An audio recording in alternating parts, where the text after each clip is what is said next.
Good evening, Dolphins fans. Welcome to another episode here of On the FinSide here with Kat and Paul. Follow us on Facebook, Twitter, Spreaker, iTunes, YouTube, iHeartRadio, and on Spotify. I'm Brian Cat NFL on Twitter. Paul is fanatic_pick. The Dolphins win a very contested game today against the Arizona Cardinals, 34-31. A lot of drama packed into this game. What's shocking about this, Paul, we've been doing this show for 3 years now, full time, and 6 years in general.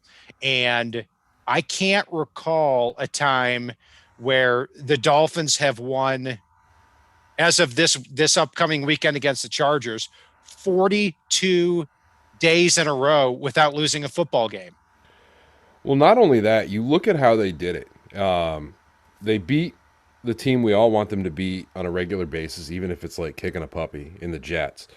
But then they rattled off 3 victories against, not even arguably, but the best division in the NFL, in the NFC West. 3 of the 4 teams are in the playoffs if the season ended today, and handily in the playoffs for the NFC. This is a team that's winning in all facets of the game. If they have another fumble return for a touchdown next week, they will set a franchise record for the number of games in a row that they've returned a fumble for a touchdown.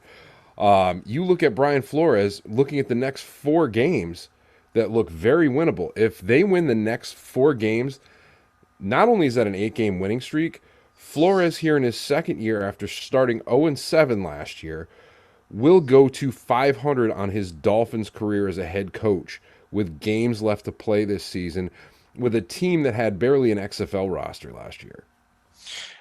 That's exactly right. I mean, to get to that point is really incredible. I mean, and to be 5-3 at this point is also astounding for the Dolphins, because this was the tough part of the schedule here in the first half of the year.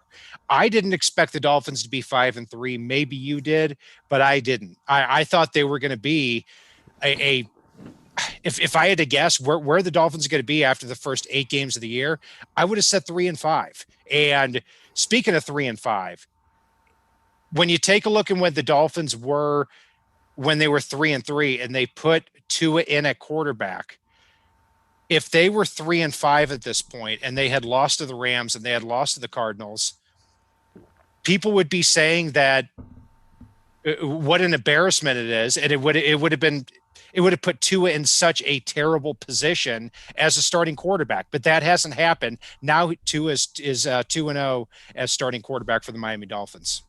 He is, and what I have to say here is, so last week was just to get your feet wet, shake the rust off week.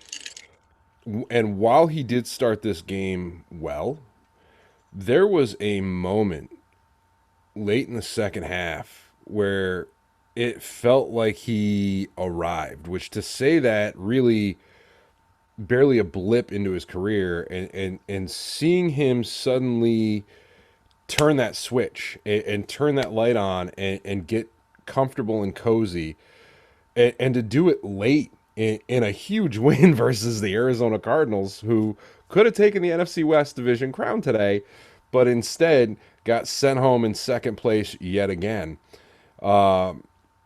is huge. It is absolutely huge. And what I saw from Tua today really leads me to believe he's the answer, and I think his durability might actually be where I was hoping it was, but wasn't sure of.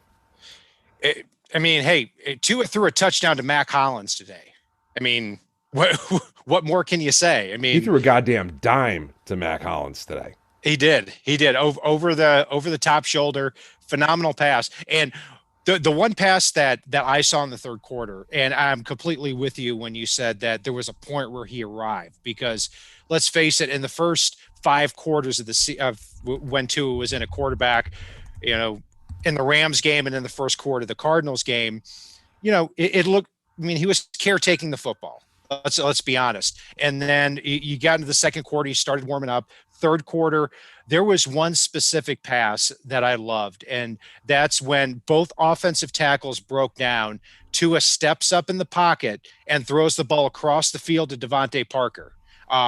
It that was the typical throw that he would have made at Alabama, and he made it here with the Dolphins. Wonderful to see. 20 for 28 on the day, 248 yards, 2 touchdowns, and at the end of the day, outdueled Kyler Murray. He did, and a couple of points I want to make here. There were two moments that were really huge for me. I think one was in the third or fourth quarter. I can't even remember who he completed it to. I was just so in awe of what I saw from Tua.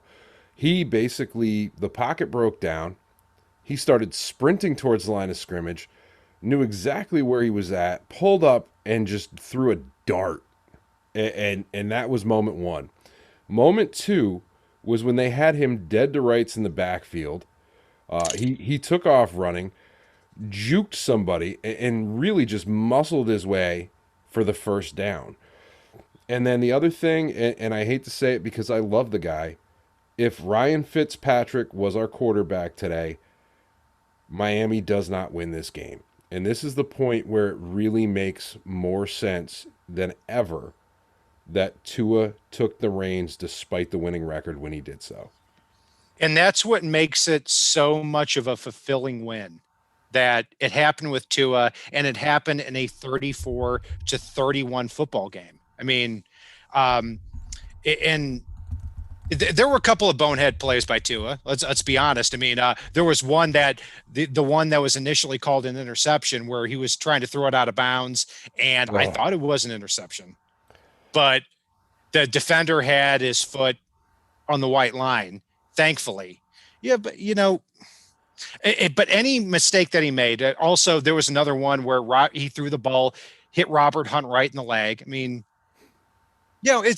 but even with that, even if those plays had mattered in this game, I would have still said they're bonehead plays by a rookie, and they thankfully they didn't matter.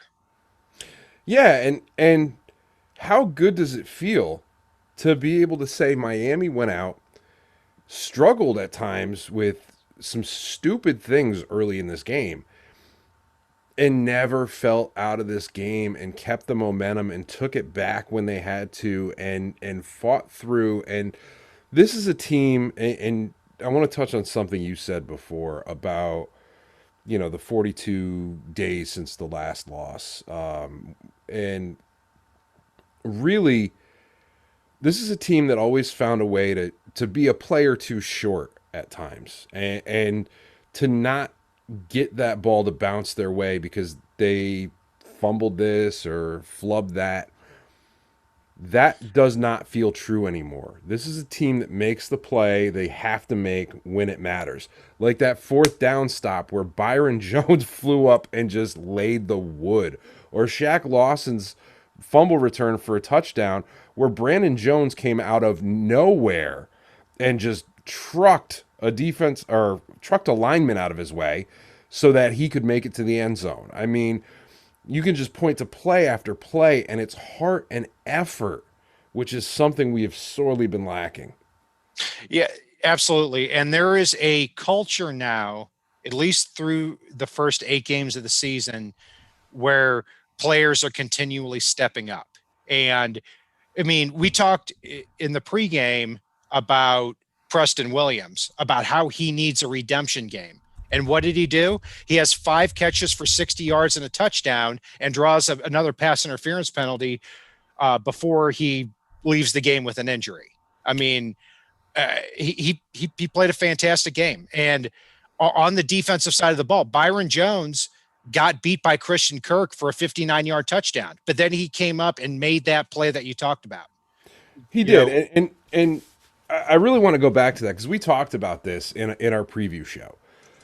We wanted Miami to give a lot of those cover zero looks where there was a risk of getting beat on the deep ball. They didn't let DeAndre Hopkins beat them today. That is one of the biggest ways the Cardinals win, off Kyler Murray's legs and DeAndre Hopkins. They've got a smattering of other guys. Christian Kirk had a good game today. He really did. But they contained DeAndre Hopkins, and that was the difference maker here. And we knew that there was a possibility of letting one go over the top by doing so and playing their defense. But at the end of the day, the benefits outweigh the losses there, and it worked. DeAndre Hopkins did not have a catch in the first half. That's astounding. He finished the game, I think, 2 catches for 25 yards? I could be wrong on that. But he was a non-factor in the first half. Phenomenal. Kyler Murray had an amazing fantasy football game. He finished the game with over 150 quarterback rating, over 100 yards rushing. But when you look at the rushing yards, some of them were meaningful, but some of them were also not meaningful. I mean, I don't know any other way to say it. Yeah, no, and Kyler Murray's got his escapability, his mobility. It's one of the reasons we loved him in the draft a few years ago. They had him dead to rights a couple of times, and let's face it, there were a couple of drives extended by some really. I think Dave Cantor put it the best when he said he's like, the Dolphins are playing one of the hottest teams in the NFL and a blind ass officiating crew, and that felt true at times today. There were a couple of phantom penalties on Xavier Howard. There was one legit one at least. That touchdown should not have held up, let alone been turned over before even looking at the replay. There were a lot of moments today that the face mask on Christian Wilkins, which he grabbed his shoulder pad. I mean, there were some drive-killing things that would have buried this team with any previous regime. And Miami overcame those things against one of the hottest teams in football. Yeah, there have been a lot of, oh crap, here we go again type of moments over the last 4 weeks, but that hasn't happened actually in reality. I mean, like you've alluded to there. I mean, the Dolphins were up 21-14 after halftime, and Andrew Van Ginkel forces a fumble on the kick return, and you think the Dolphins have it, and they're going to start taking the lead, except the Cardinals get the ball back. And then later in that drive, Byron Jones, you think, has an interception. He doesn't get the interception. The tight end comes down with the ball. It's 21-21. And you start thinking, okay, this is where the Cardinals start to pull away with the game. They're favored in the football game, but that didn't happen. And the Dolphins continue to come back. But the major reason for me that this win happened was because of Tua. And that's what's so exciting about the organization. It was Tua. It was this defense. It came down to, it was all three facets of the game. And I can't help but give credit to Brian Flores and his coaching staff. They were without 5 of their key assistant coaches, including their quarterback coach, into a second start, including Marion Hobby. I mean, they were having to go above and beyond today, and everybody on that sideline stepped up and overcame what was a big surprise leading up to game time. Yeah, they didn't have the quarterback coach. It's astounding. On the defensive side of the ball, obviously one of the biggest plays of the game was Emmanuel Ogbah hitting Kyler Murray and Shaq Lawson picking up the ball, returning it for a touchdown early in the game. Emmanuel Ogbah now has 7 sacks on the season, 2 forced fumbles. I mean, like, and I've got to bring that to as well, the defensive line in general. When you have that type of size and that type of length on the defensive side of the ball, with Raekwon Davis, Zach Sealer, Emmanuel Ogbah, and Shaq Lawson, it's really hard to get anywhere if you're the opposing running back. Chase Edmonds, I thought, didn't have anywhere to run today. He had 25 carries for 70 yards, and I think Chase Edmonds is a very good back replacing Kenyon Drake here. But phenomenal job there.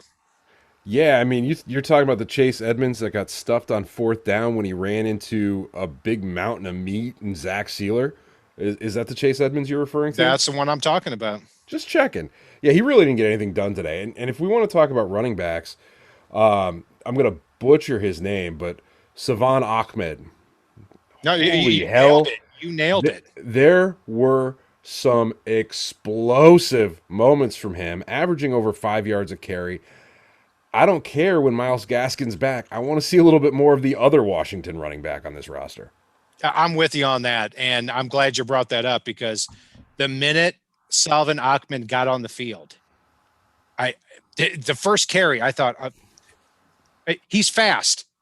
That's all that matters. He doesn't putter into holes like Jordan Howard does. I don't care about, and I've been saying this on the show for years.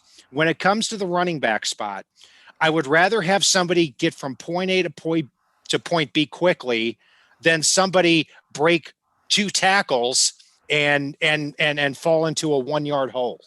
I Yeah, mean, it's Salvin Ahmed can turn the corner. Matt Breida can turn the corner. Myles Gaskin can turn the corner. Jordan Howard cannot turn the corner, as evidenced by his 10 carries for 19 yards today. yeah, I mean, I saw everything I needed to in Jordan Howard in that uninspired first series Miami had today. It was uninspired. Even the creative looking play looked like ass.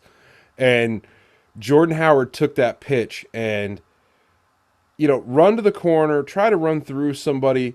But if you're already 4 yards deep in the backfield with three guys in front of you, do something, anything, anything at all. And what did Jordan Howard do? He tiptoed around in place until somebody ran his ass over. And you're supposed to be the power back.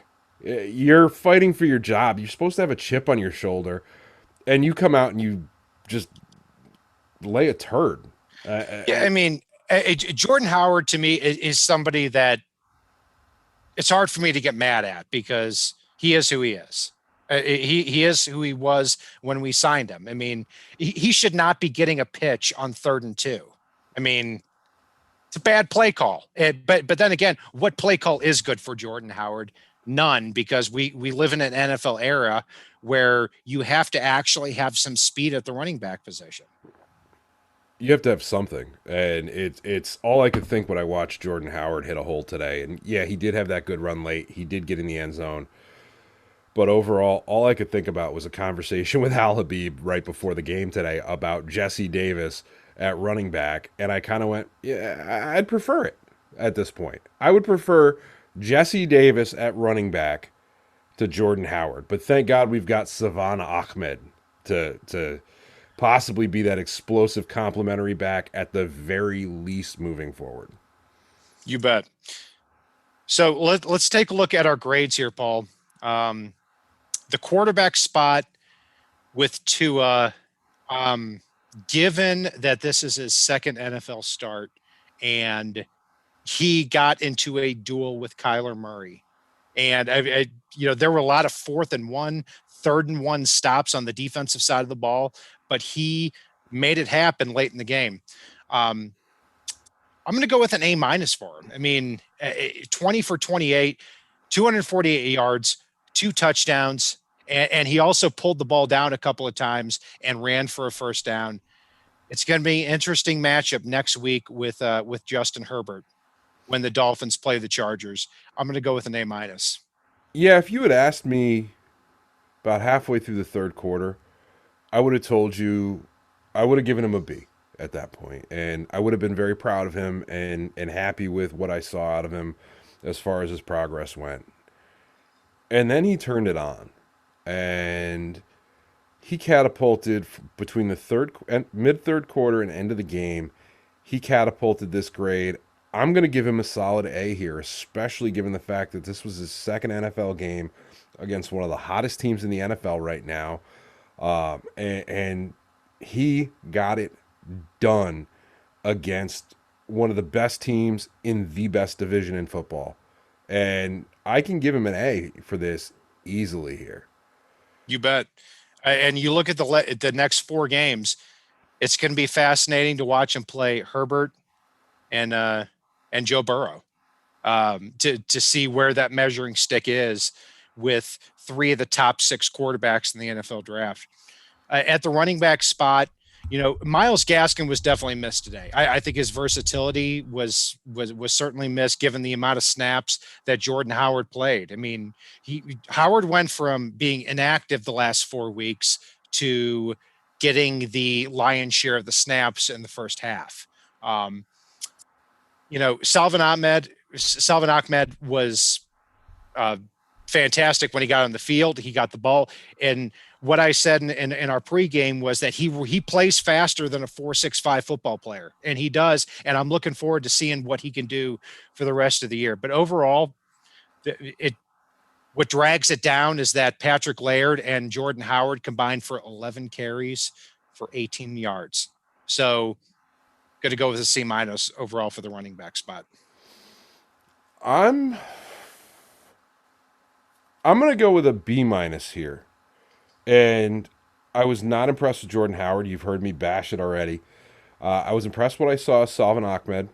I didn't hate on Patrick Laird. I mean, he is who he is. He's a better receiver than runner, and our run blocking still isn't where it needs to be, especially with Jesse Davis in at right guard, which I think he's a better tackle now than guard, which is a complete flip flop from early in his career. It was weird not seeing Solomon Kinley out there, who seems to be the snowplow to run behind at times. Yeah. Wide receiver, tight end position. Preston Williams has a comeback, gets hurt later in the game. I'm going to throw it to you for the wide receiver tight end spot. It was nice to see Gesicki get a little bit involved again. Preston Williams went down and Devontae Parker picked it right up. It's Jakeem Grant continues to show that there is a role for him on this team. I know a lot of folks were down on him early. He's back too, and we need him to be back. Malcolm Perry, he got on the field but really didn't do much. Mac Hollins got his first NFL touchdown today on an absolute dime by Tua. And really, these receivers are making the plays when it counts now. And in a game that we couldn't really get the running game going and turned into a shootout, I will give the receivers here, I'll give them an A minus. They did well for Tua today. Yeah, I'm going to give him a B plus. I love Mac Hollins as a 45-day roster guy. I mean, it not only was it a great throw, but he made a great catch on the sideline in traffic too, and it was one of the most important plays of the game. And Jakeem Grant had 4 catches for 35 yards, and Devontae Parker had 6 for 64. That's what you're going to see a little bit more, because Tua is going to go underneath a little bit more than Fitzpatrick did over the top. So I think it was very good there at the wide receiver spot. Preston Williams, we'll wait to see on that injury because he was starting to come back. Along the offensive line. So actually, real quick. So there were reports after the game. He did have x-rays. They came back negative. Sounds like it's a sprain. So I don't think if he misses any time, we're going to be missing Preston for very long, just so you're aware. Good to know. Good to know. Yeah, and it's big because Preston, every time he starts to play well, it seems to be an injury problem. But he played fantastic today, and he was coming back into form. And he's 23 years old. It's easy to forget that when we look at this football team. Along the offensive line, Austin Jackson was activated before the game. He saw a lot of time. Along the edge, he got beat a couple of times. Robert Hunt, I thought, had a better game at right tackle. Solomon Kinley at right guard paved a few ways like usual. Jesse Davis also saw some time at right guard. I continue to be impressed by Ted Karras at center. And I think maybe the Dolphins should start to think about extending him, not for a lot of money, but for $3 or $4 million a year. It would make a lot of sense. But overall, this offensive line, the only reason I'm going to give him a B minus is because I thought along the edges, there was a lot of pressure, especially from Austin Jackson at left tackle, but I can kind of understand why, because he was coming back from injury. So I'm going to go with B minus. I'm going to go with a B minus as well. I thought they did an okay job run blocking, not great. And there was some pressure that probably shouldn't have been there. I think at least one of the sacks was on Tua early. And that's going to happen. He's a rookie. Jesse Davis, like I said before, I do not love him at right guard. I was very surprised to see Kinley come out of the game. I'm going to be keeping an ear out for what the hell happened there because Kinley has been a star on that offensive line, in my opinion, thus far. And so I'm very curious to see what's going on with that. But end of the day, like you said, Robert Hunt did well. Ted Karras, I'd be down for extending him. And Eric Flowers continues to be solid, and you never hear his name.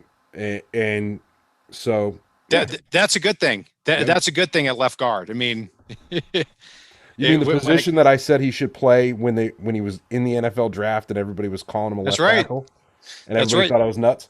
That was our first year, 2014, and Eric Flowers was drafted 9th overall by the Giants. You said he should have played guard, and I thought you were crazy. Everybody thought I was nuts. And now he's being paid $10 million a year. So kudos there to Paul Picken. Every now and then. Looking at the offensive line too, Cody Parkey as well. Excuse me, Adam Pankey, the offensive tackle. He was inactive today at the Garden Tech, which was kind of a surprise, but I think that may have been why Jesse Davis was moving all around the offensive line today too. It might have been. I mean, it's I don't know. There's something weird with the way they deployed their linemen today, and I'm very curious to hear how that goes down throughout the week. I don't want to speculate too far. I was a little surprised at times. Like I said, I think Jesse Davis is a better tackle than guard. I think Kinley's been one of the better offensive linemen overall, and I'm not sure what the plan was there. Yeah, defensive side of the ball, I've talked about the mountainous wall that is Shaq Lawson, Emmanuel Ogbah, Raekwon Davis, and Zach Sealer. I mean, they just have such an imposing size there. I mean, Raekwon Davis is 6'7", 300 pounds. Zach Sealer is the same size. Emmanuel Ogbah, 6'5", 270. And it may be a defensive player of the year candidate with the way he's playing. Shaq Lawson, 6'4", 270. And they form this mountainous wall. And I think that's the reason why Chase Edmonds had 25 carries for 70 yards. First, you'd want to know why Chase Edmonds gets the ball for 25 carries a game anyway, but he gets it and there's no room for him to run. And so it seems like, unlike in years past where there are so many lanes to run through, there's so much length and so much intelligence here from this Dolphins front seven. So overall, when I look at the defensive line, I'm going to give them a B-, but only because they only had one sack on the day from Ogbah. I thought Murray had a lot of time to throw the football, but looking at that front four, I'm very impressed. So I'm going to go with a B-, but only because there was not a lot of pressure throughout the game. See, I disagree with you on this one. I felt like there was a lot of pressure, but I think Murray mitigated it with his legs. And they might have only had one sack, but don't forget it went for the second touchdown off that sack that this D-line has had in a row. And for me, anytime your defensive line is scoring every week, I cannot give them anything less than an A- here, despite the fact that Kyler did make some things happen with his legs, which we all knew was going to happen. We all knew it. And I put that more on the linebackers than the D-line. I think they were in the backfield a hell of a lot today, and they shut down a pretty good running back in Chase Edmonds. Fair enough. If at running back I can't give the Dolphins anything more than a B, if they have more than 4 yards a carry, or if they have less than 3 yards a carry, then that makes a lot of sense. Yeah. At linebacker, Jerome Baker left the game at one point, came back very quickly as well. Camus Grugier Hill was all over the field at linebacker and special teams. Landon Roberts also sliced into the backfield a few times. Overall, I'm going to have to look at the all 22 on this, but based on first observations, I'm just going to go with the straight B. I'm going with a B as well. I think Van Noy quietly played one of the best games that he's played yet this season in this one. Counting Van Ginkel, I think Van Ginkel did well at times and was knifing into the backfield, which is who and what he is. But yeah, no, it's Jerome Baker continues to quietly put together a good season, and a lot of people don't notice a lot of the things that he's doing. But Landon Roberts and Grugier Hill, again, as role players, can be completely destructive. I can go with a solid B for these guys, which I know the Cardinals put up 30 points, but that's who they are. Yeah, they put up 30 points per game in each of the last 3 games. You're exactly right. Defensive back, Byron Jones, Xavier Howard at the cornerback spots, Bobby McCain and Eric Rowe at safety. I'm going to throw it back to you on the defensive back position for the grade. This is another one that's going to sound weird because, yes, they got beat over the top, but that's the way that the scheme was designed today. I thought, you shut down DeAndre Hopkins, who came into this game with over 700 receiving yards on the year. Yeah, Christian Kirk got a few catches. It's going to happen. And I hate to say it that way, but other teams are going to make plays sometimes. It's going to happen, especially talented teams like the Arizona Cardinals. The Cardinals are a team that's going to go deep into the playoffs this year. And really, Xavier got hit with some bogus penalties in this one. Byron should have gotten an interception on that touchdown if it was ruled anything.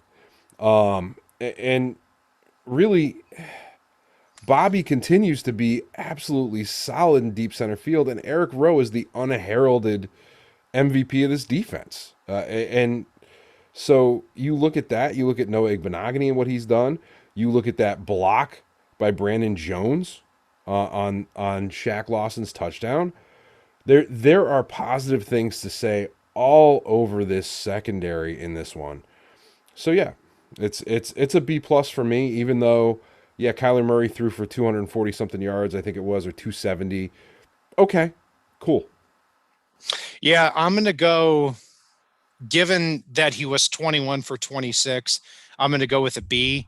But I think a lot of what you said makes sense too, because, I mean, if you're in a cover 0 defense the entire game, and on one half you shut down DeAndre Hopkins for an entire half, and on the other half, Christian Kirk gets over the top, and Byron Jones fails to intercept a pass as well at the beginning of the second quarter.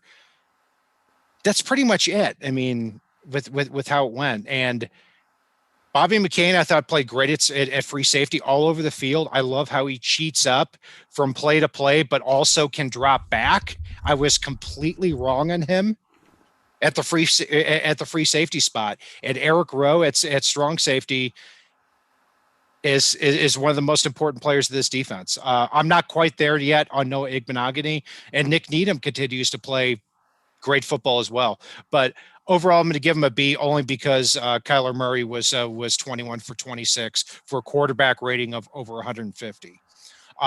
Special teams, Jason Sanders, 20 for 20 on the season. Matt Hawk having a flawless year. Jakeem Grant also gets a return. My only complaint about this unit is that, after Andrew Van Ginkel forced a fumble, that it wasn't recovered. But overall, I can't complain. So I'm going to go with an A- for this unit. I'm going to go with an A. The Colonel, yet again, after his 20th field goal in a row, including some deep ones he had no business making. The returns by Grant, Matt Hawk in very limited action today. The coverage units, I can go with an A for these guys. They continue to be an impact portion of these team wins that Miami is not just eking out, but pumping out at this point. They're pumping them out. 56-yard field goal at the end of the first half to make it 19 for 19 on the year for Jason Sanders. Fantastic job for him. Paul, who is your player of the game and your Coke Bus player of the game here? Player of the game, I'm so glad you came to me first on this one because I'm gonna give it to Tua here. This is a game that if we still had Fitzpatrick at quarterback, we lost. And what I saw from Tua in the second half, when he turned it on and turned it up, it's there. There's no question. He had 122 quarterback rating in this one, 122, and for his second game ever, especially after criticism from national media, Ben Volen, oh, the Dolphins got it wrong, blah, blah, blah, blah, blah, last week, I can give it to Tua easily here for player of the game.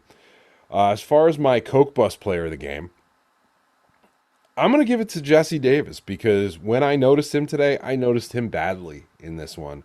And he was getting beat a few times and really just looked out of place at right guard. And that's unfortunate because he's supposed to be our utility lineman. Yeah. As far as my player of the game, I'm going to go with a player that we talked about needed a rebound here, and that's Preston Williams.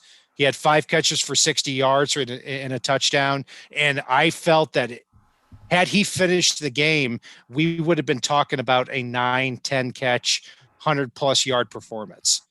So given that, I'm going to go with him. I also considered giving it to Raekwon Davis.